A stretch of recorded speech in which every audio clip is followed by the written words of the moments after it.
আসসালামু আলাইকুম। তো দেখতে পাচ্ছেন যে এই নদীর দুই পাশে যেটা দেখতে পাচ্ছেন সেটা কালো একটা আবরণ দ্বারা গঠিত।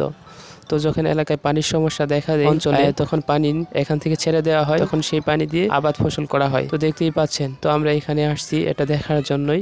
তো যখন পানি এলাকাতে বেশি ভরে যায় তখন আবার এটা ছেড়ে দেওয়া হয়, ছেড়ে দিলে তখন পানি কিছুটা কমে। তো এটা হচ্ছে নালিতাবাড়ি শেরপুরে। তো দেখতেই পাচ্ছেন, তো এখানে অনেক করুণ অবস্থা, আর এই এলাকায় অনেক প্রচুর পানি উঠেছে। তো এলাকায় খুব দুর্দশা। তো দেখতেই পাচ্ছেন, তো এলাকাবাসীর জন্য দোয়া করবেন। এটা অনেক আগের ভিডিও, কিন্তু আজকে এডিট করা হচ্ছে। পাচ্ছেন ওইখানে যে ব্রিজের মতো দেখা যায়, সেটাতে অনেকগুলা সোলারের প্যানেল লাগানো আছে উপরে। তো এখান থেকে সোলারের মাধ্যমে, সৌরশক্তির মাধ্যমে বিদ্যুৎ উৎপন্ন করা হয়। এটা অনেক জায়গায় দেওয়া আছে মনে হয় সম্ভবত। তো আমরা এসে যা দেখতে পেলাম এই অবস্থা। তো অবশ্যই এলাকাবাসীর জন্য দোয়া করবেন, তাদের জন্য দোয়া করবেন, আল্লাহ পাক তাদেরকে যেন হেফাজত করে। তো আপনারা যদি চান এখানে দেখতে আসতে পারেন, এই জায়গাটা অনেক সুন্দর। সকলের জন্য দোয়া চাই। তো আল্লাহর রহমতে সকলের জন্য দোয়া করবেন। আসসালামু আলাইকুম।